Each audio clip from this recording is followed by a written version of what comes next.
For latest updates, subscribe to our channel and press the bell icon. नमस्ते, मेरा नाम हितेंद्र सोनी जी है और मैं एक कॉर्पोरेट ट्रेनर हूं। आज हम बात करेंगे टीम वर्क की। टीम वर्क किसे कहते हैं? जब सब लोग मिलके जब काम करते हैं, एक ही काम को जब मिलके सब लोग करते हैं तो उसे टीम वर्क कहते हैं।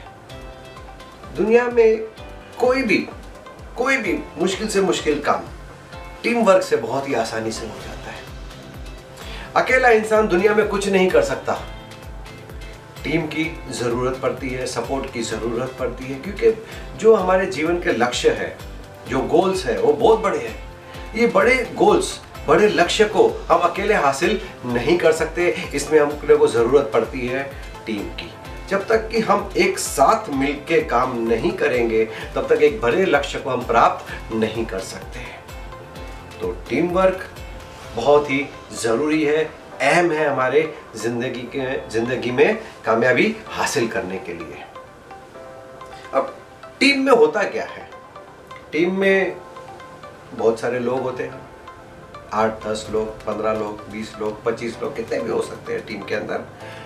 अब जब टीम में काम करते हैं, टीम में इतने सारे लोग होते हैं, तो क्या वो सब के सब एक जैसे होते हैं? नहीं।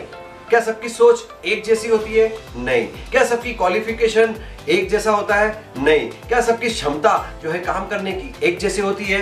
नहीं। सब अलग होते हैं, सब अलग होते हैं। जैसे हमारे ये हाथ देख रहे हैं, ये हाथ की उंगलियां देखो अपने। हाथ की उंगलियां में कितना फर्क है? कोई छोटी है, कोई बड़ी है, कोई मोटी है, कोई नाटी है, सब अलग है। लेकिन जब सब एक साथ मिल जाती है ना, तो एक मुट्ठी बन जाती है। कोई भी काम करना हो तो कोई एक सिंगल उंगली से हम नहीं कर सकते, उसके लिए पूरे सब उंगलियों का साथ चाहिए। जब सब उंगलियां मिलके काम करती है तब हमारा काम होता है। बस टीम भी ऐसा ही है। टीम के अंदर भी जब जितने भी मेंबर्स हैं हमारे, वो इस उंगली की तरह है। कोई छोटा है, कोई बड़ा है, कोई कम पढ़ा लिखा है, कोई ज्यादा पढ़ा लिखा है, किसकी क्षमता कम है काम करने की, किसी की क्षमता ज्यादा है काम करने की। सब अलग अलग बैकग्राउंड से आए हुए हैं, अलग अलग एजुकेशन से आए हुए हैं, तो सब एक समान नहीं हो सकते। लेकिन जब टीम में काम करते हैं तो टीम में हम सबको एक साथ मिलके काम करना है, एक समझ के काम करना है।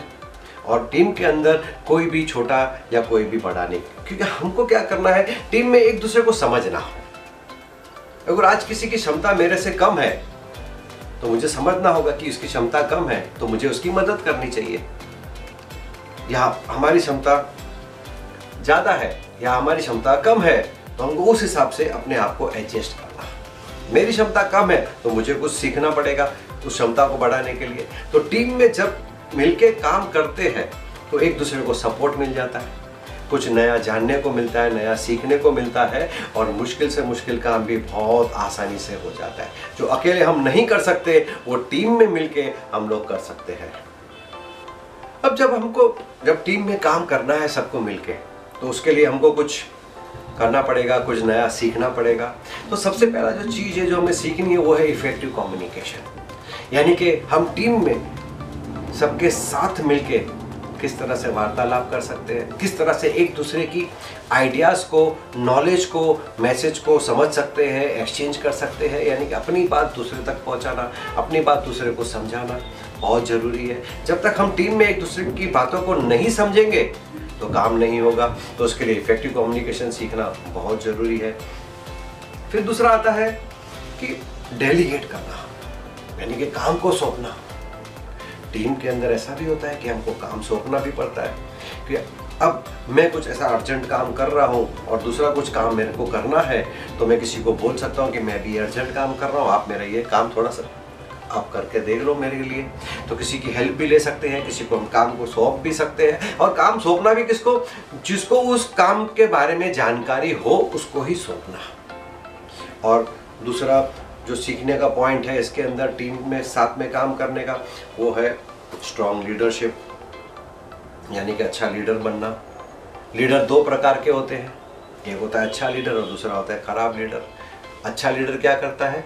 अच्छा लीडर औरों को अंदर लीडरशिप क्वालिटी को डेवलप करता है। और खराब लीडर क्या करता है? खराब लीडर अपने पीछे फॉलोअर्स बनाता है। तो अपने को अच्छा लीडर बनना है तो अच्छे लीडरशिप की क्वालिटीज को अपने को डेवलप करनी है। फिर उसके बाद में आता है कॉन्फ्लिक्ट मैनेजमेंट। अब जहाँ पे इतने सारे लोग होंगे वहाँ कुछ ना कुछ तो तू मैं तो हो गई, आपस में बहसबाजी तो होने वाली है। और जब बहसबाजी होती है तो आर्ग्यूमेंट्स होते हैं, आर्ग्यूमेंट्स के बाद में कॉन्फ्लिक्ट होते हैं, झगड़े होते हैं। तो झगड़ा ना हो टीम में, तो उसके लिए कॉन्फ्लिक्ट मैनेजमेंट भी सीखना जरूरी है कि उसको हम झगड़े को ख़त्म कैसे करें। और सबसे आखिर में है ट्रस्ट, विश्वास। अपने को अपने टीम वालों के ऊपर भरोसा रखना चाहिए, विश्वास होना चाहिए।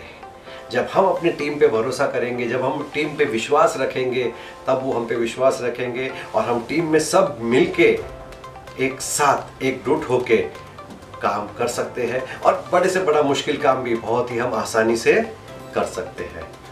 तो ये टीम वर्क बहुत ही ज़रूरत है, बहुत ही ज़रूरी है हमारी ज़िंदगी के लिए, चाहे अपनी पर्सनल लाइफ हो या प्रोफेशनल लाइफ हो। टीम तो चाहिए और टीम में साथ में मिलके काम करना भी बहुत ही फायदेमंद होता है हमारे लिए भी और बाकी लोगों के लिए भी। उम्मीद है आप लोगों को ये टीम वर्क के ऊपर मैसेज अच्छा लगा होगा। धन्यवाद, thank you. For detailed learning on all logistics subjects, visit www.logiveda.com.